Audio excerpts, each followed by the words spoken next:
or 5. Okay. You did it. I did. Did that warn you or did not warn me? It warned me, Okay. and it now says recording, and there's a little red light. There we go. I'm gonna leave that part in. Hi, Kevin. Hi, good to see you. It's good to see you too. For those who don't know who Kevin is, he's a tech columnist for the New York Times, author of multiple books, all of which I recommend. A wonderful writer and an all-around great person. And I'm so excited to get to talk to you about delight today. So And you yeah. left out the most important part, which is that I am a disciple of Catherine Price, and you are my phone guru and coach and an advisor in all things. In all things, like everything, like Yeah. dinner. I mean, Yeah. pretty much. No, it's true. I harassed. I mean, it's always weird to like tell the story to the person with other people listening. So I don't know what pronoun to use, but you and I started interacting because I harassed you for like 2 years about whether I could be your phone guru coach. And finally you broke down and then wrote an amazing article called Do Not Disturb: How I Ditched My Phone and Unbroke My Brain, which I really recommend because it's hilarious and a really useful article. Thank you. And got more feedback than any article I'd ever written until last year when a Till chatbot Sydney. tried to ruin my marriage, and then that did actually eclipse the phone detox article. I feel like at some point we're all going to be eclipsed by AI. So like it just happened to me earlier than others. True. Anyway, I was saying to Kevin, I got multiple texts this weekend from friends who mentioned that he had talked about delights on Hard Fork, his podcast, and I guess the last episode, Friday's episode. And so I Yeah. reached out to Kevin because I want to talk to you. I'm going to just say you now. Kevin, I want to talk to you about phones and delights and what got you interested in delight. I mean, I guess you read the op-ed I wrote, so that was not like a question meant to evoke that answer, but why do you think that you want more delight in your life? And then what happened with your phone? Tell me. Start wherever you'd like.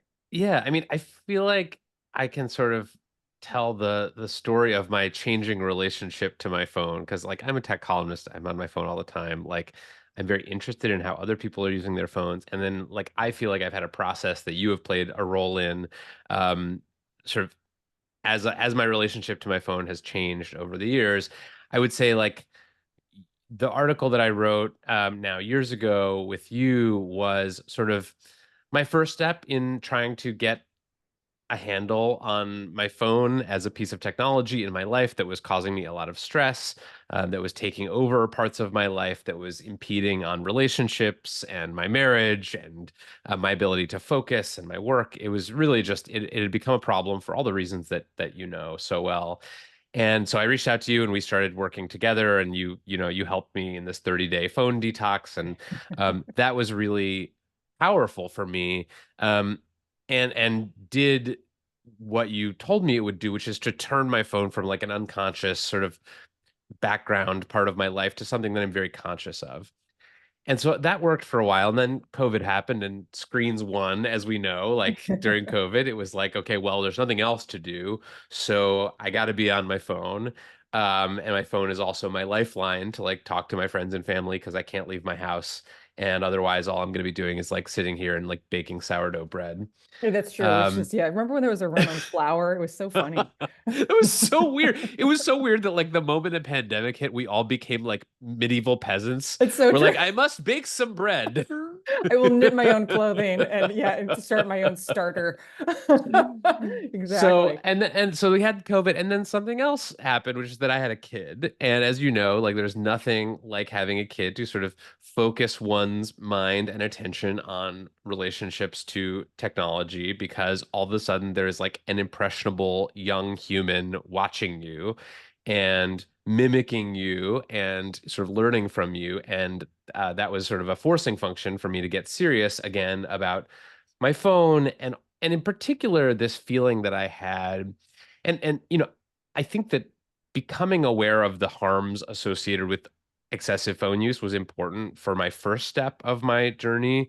And so under your tutelage, I implemented all this, this sort of technology and sort of like I put a rubber band on my phone and I like made my phone grayscale and I put all these like speed bumps in. I installed this app that like every time you try to open Instagram, it like lightly scolds you. It's like, do you really want to do that? Like Right. you've spent 100 minutes on Instagram, in the past 7 days. So I did all that. I put my phone in a box at night, that was Oh yeah, like, I remember this, Kevin, because you said that I said that you had to put it in a box like the Queen's jewels or whatever, and I was like, I did not tell him that. That was you being an extra student there. But yes. Well, so there's now a whole, as you know, like there's now a whole sort of like, phone detox industrial complex that is like building technology that helps you get off your technology. Exactly. And so I had this box called the Arrow box or Arrow. I never could figure out how it's pronounced.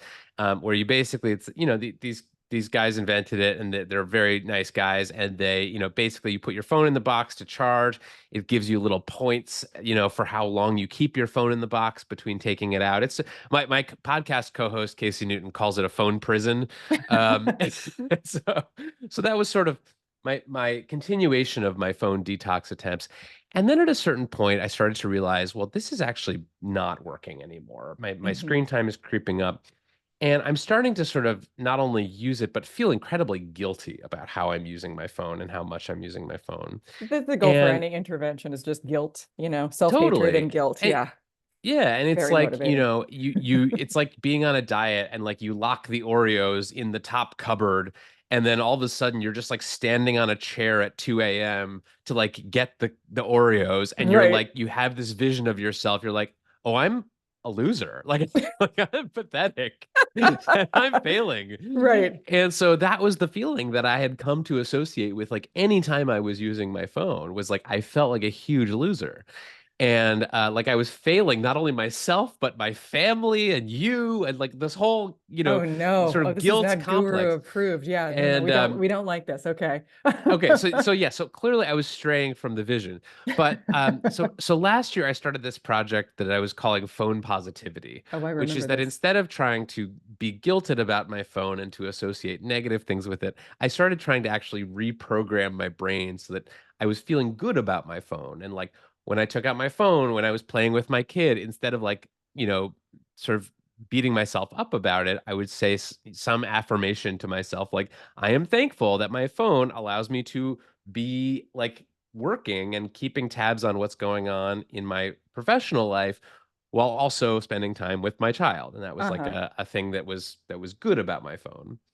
And I noticed that as I did that, like my relationship with my phone started to be sort of slowly repaired. I no longer felt like a loser every time I looked at it. And I was also still monitoring and keeping tabs on my screen time. It wasn't like all phone time was equivalent, but I did start to feel more positive about it. And so that led me to this delights thing that you wrote, which I thought was great for so many reasons.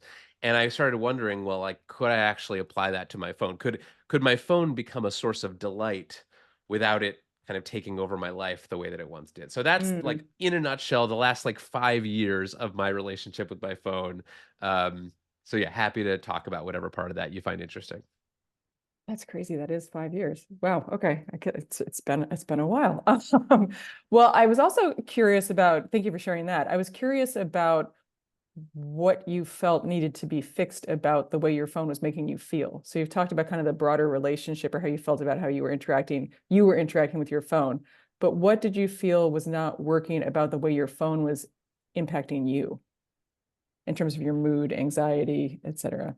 Well, it was basically a bad news delivery device.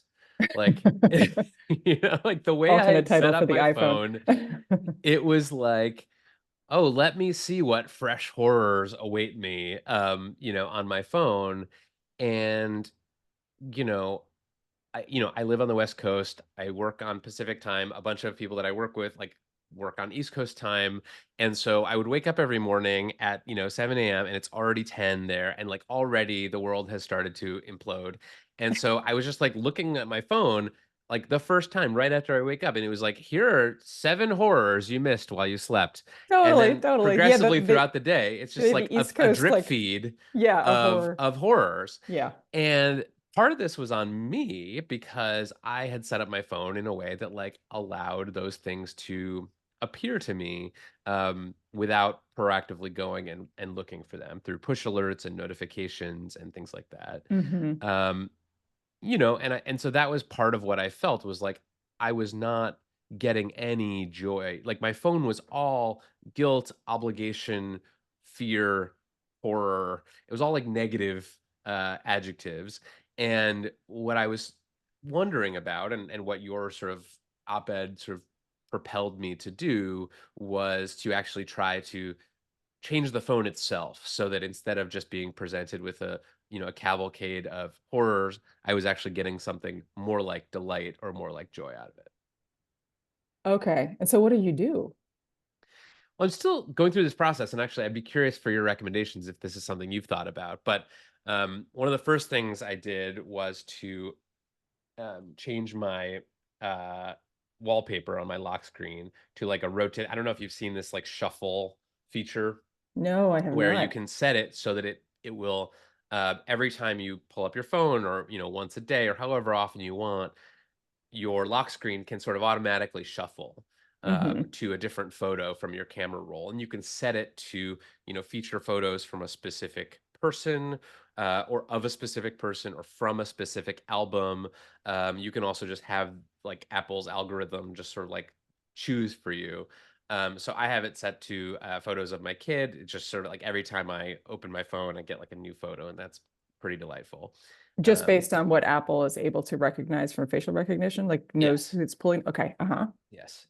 And then I also went a step further and put a little photo widget on my home screen.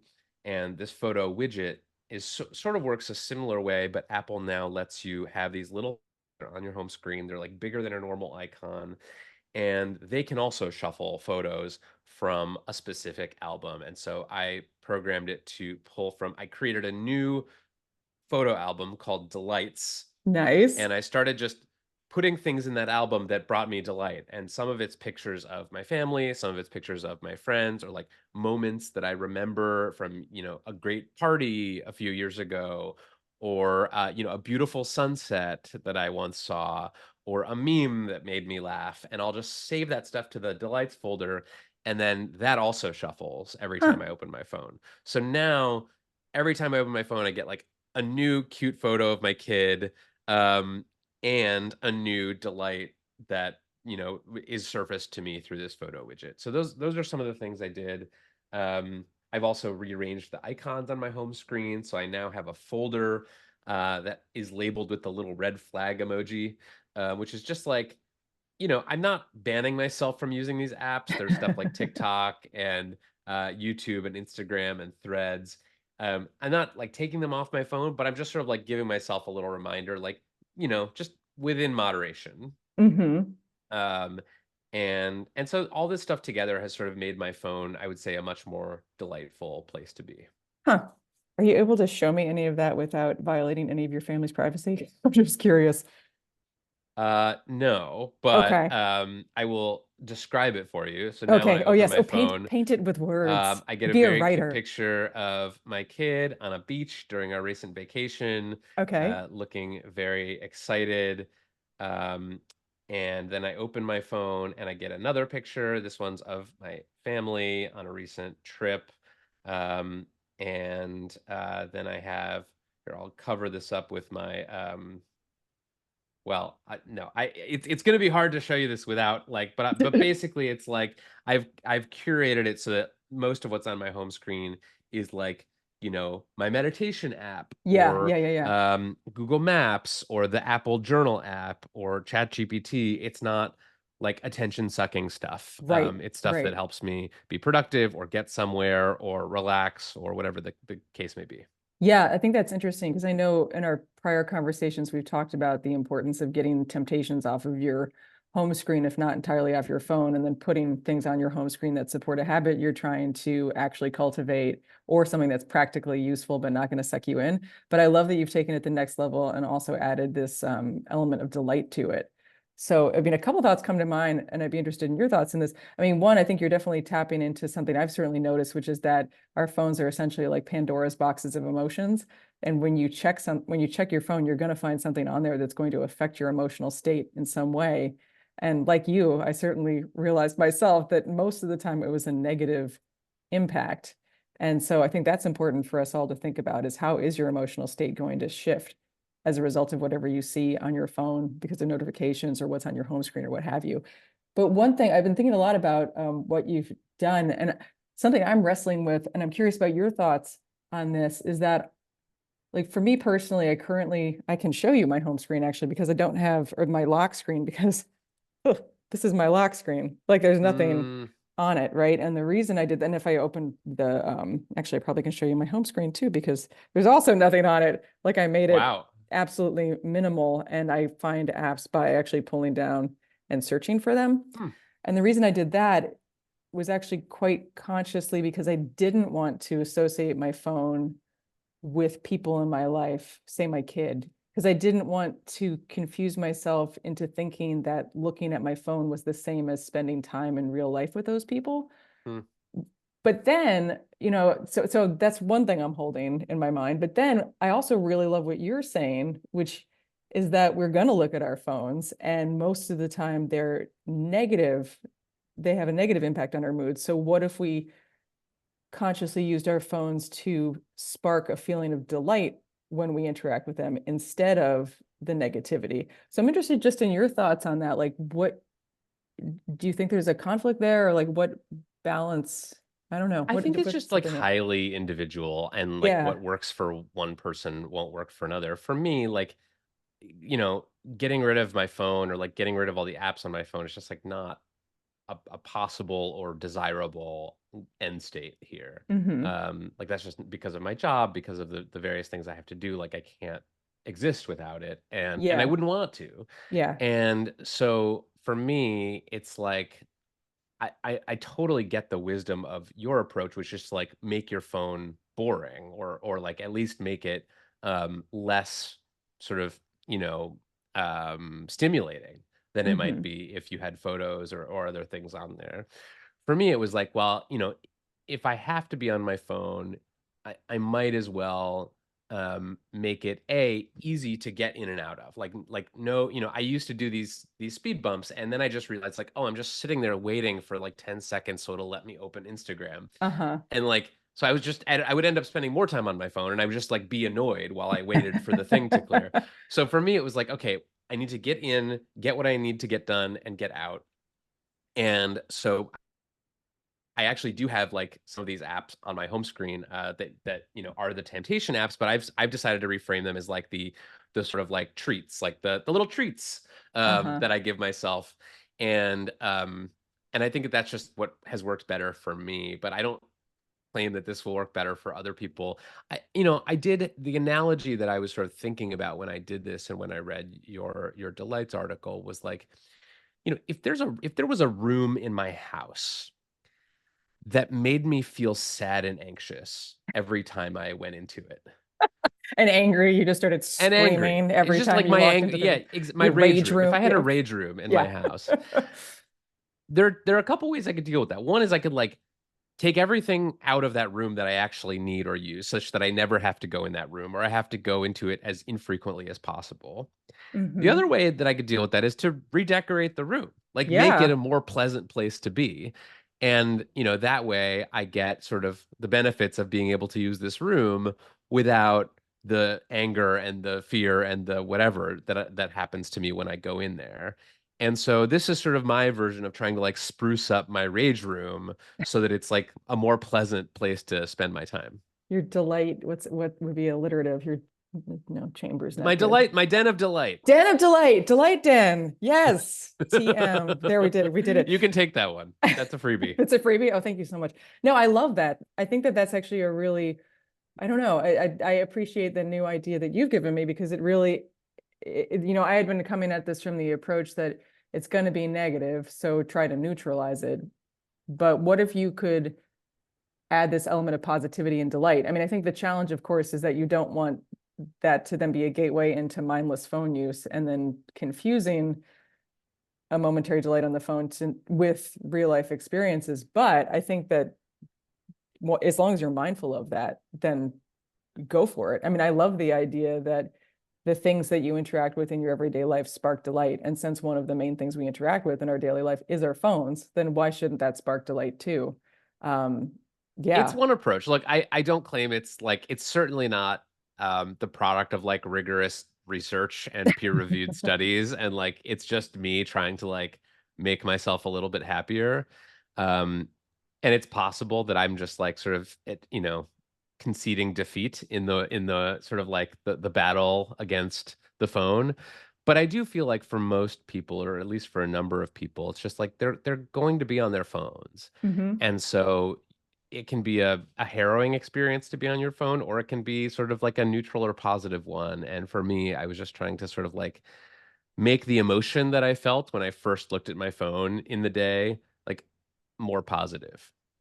Yeah, I think that, but also as we've talked about a bunch, I think the goal, right, is intentionality. It's not necessarily that one thing is better than the other. So it's been interesting to kind of view your journey from afar with the phone because it certainly Yeah. seems like you are achieving what we were setting out. I mean, my I'm goal for myself trying. too, right? Like Yeah, it's not like I've got a perfection when it comes to my relationship with my phone, but the constant kind of self-experimentation and checking in with yourself and being like, how is this making me feel? Is this leading to a secondary problem of guilt and self-hatred because of what you're now associating your phone with? But I think it's a lovely idea. And I don't know if you've tried any of the Delight text chains and stuff with people, but that also seems to me that that's another kind of angle on this, is that a way to make your phone more delightful is to engage with people on your phone in a more delightful way. And for me, that's been one of the nicest things to come from this idea of delight, which I always like to say is I got that from Ross Gay, the poet who wrote this lovely collection of essays called The Book of Delights, and a follow-up one called The Book of More Delights.